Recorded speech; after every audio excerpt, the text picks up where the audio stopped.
আসসালামু আলাইকুম সুপ্রিয় দর্শক, কেমন আছেন সবাই? আশা করছি সকলে ভালো আছেন। আজকের ভিডিওতে আমরা কথা বলতে চলেছি মিডল ইস্টের ছোট্ট একটি কান্ট্রি, দেশটা হচ্ছে ওমান।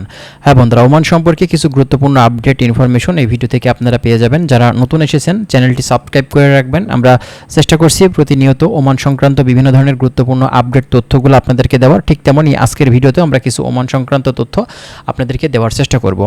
তো ওমানের বর্তমানে এখন সর্বশেষ ভিসার আপডেট পরিস্থিতিটা আসলে কি আছে? আপনারা কম বেশি জানেন যে ওমানের যে শ্রমবাজারটা দীর্ঘদিন ধরে বন্ধ থাকার কারণে আমাদের বাংলাদেশিদের কিন্তু প্রচুর পরিমাণে হয়রানি হওয়া লাগছে, এবং এই হয়রানির পাশাপাশি বিভিন্ন এজেন্সি, দালাল, প্রতারক আছে, তারা কিন্তু এই সুযোগটা নিয়ে আরও বেশি হয়রানি করছে। আর রিসেন্টলি যেহেতু আমাদের জন্য সেখানে ওমানের গালফার কোম্পানির সুযোগ হয়েছে, সেক্ষেত্রে আমরা কিন্তু এখন চাইলে সাধারণ লেবার ক্যাটাগরির জন্য অপেক্ষা না করে আমরা কিন্তু এখানে গালফার কোম্পানিতে গিয়ে কিন্তু কাজ করতে পারি, যে বিষয়টা আপনাদেরকে আমরা জানিয়েছিলাম। ঠিক আছে, এখন এই গালফার কোম্পানিতে তো সবাই যায় না, অনেকেই আছে সাধারণ লেবার ক্যাটাগরিতে যেতে চাচ্ছে। তো এই সাধারণ লেবার ক্যাটাগরিতে আপনি যদি যেতে চান, সেক্ষেত্রে আপনার মূলত আসলে এখন যদি সর্বশেষ পরিস্থিতি বলতে হয় সাধারণ লেবার ক্যাটাগরির, এক্ষেত্রে বলতে হবে যে দেখেন, ওমান থেকে মূলত সর্বশেষ আমরা যে পেজ ব্রিফিংয়ে একটা নিউজ দেখতে পেয়েছি, সরাসরি মাস্কাটের একটি পেজ ব্রিফিংয়ে কিন্তু আমাদের যারা অ্যাম্বাসিতে মূলত কাজ করে থাকে সেখান থেকে সরাসরি কিন্তু বেশ কিছু গুরুত্বপূর্ণ তথ্য দেওয়া হয়েছে। সেটা কিন্তু আপনারা অন্যান্য চ্যানেলে বা টিভি চ্যানেলে বা আপনারা নিউজে কিন্তু দেখতে পাচ্ছেন। এবং এর পাশাপাশি আমাদের বাংলাদেশ থেকে সরাসরি কিন্তু বলা হচ্ছে, যেখানে আপনার সংসদে কিন্তু বলা হয়েছে যে মিডল ইস্টের যে দেশগুলো আছে বন্ধ এখন শ্রমবাজারগুলো,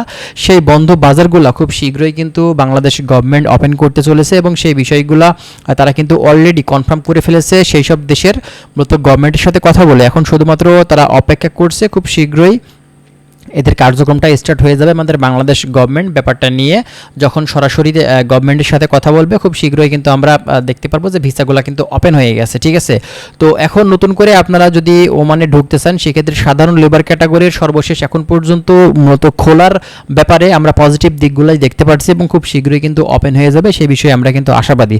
তবে এখন পর্যন্ত যেহেতু ভিসা ওপেন হয়নি সাধারণ লেবার ক্যাটাগরি, এর জন্য কোনো এজেন্সি, কোনো দালালকে আপনারা টাকা পয়সা আগে থেকে দিবেন না, তাহলে কিন্তু সেখানে আপনারা ধরা খেতে পারেন বা প্রতারিত হতে পারেন। বর্তমান পরিস্থিতি বুঝতেই পারছেন, বাংলাদেশে কিন্তু খুবই শোচনীয় অবস্থা। যে যেভাবে পারছে, যেখান থেকে পারছে প্রতারণা করে কিন্তু টাকা পয়সাগুলো ইনকাম করছে হারাম পথে। তো আপনারা চেষ্টা করবেন যেন কোনোভাবে প্রতারিত না হন। অফিসিয়াল যে আপডেটগুলো দিয়ে থাকে, সঠিকভাবে যে তথ্যগুলো দিয়ে থাকে, সেখান থেকে আপনারা সঠিকভাবে জানবেন। আমরাও যে তথ্যগুলো পেয়ে থাকি সেগুলো আপনাদের মাঝে শেয়ার করার চেষ্টা করি।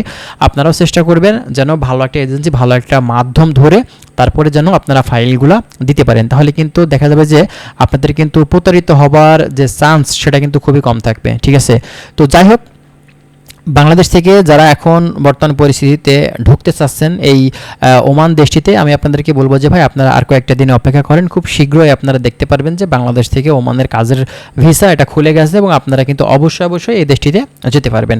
তো যাই হোক বন্ধুরা, আশা করছি বিষয়গুলো আপনারা বুঝতে পারছেন। যদি আরও বিস্তারিত তথ্য আপনারা আমাদের থেকে পেতে চান, অবশ্যই আমাদের চ্যানেলের সঙ্গেই থাকবেন। আমরা চেষ্টা করব বিভিন্ন ধরনের গুরুত্বপূর্ণ আপডেট ইনফরমেশনগুলো আপনাদেরকে দেওয়ার। ভালো থাকবেন, আল্লাহ হাফেজ।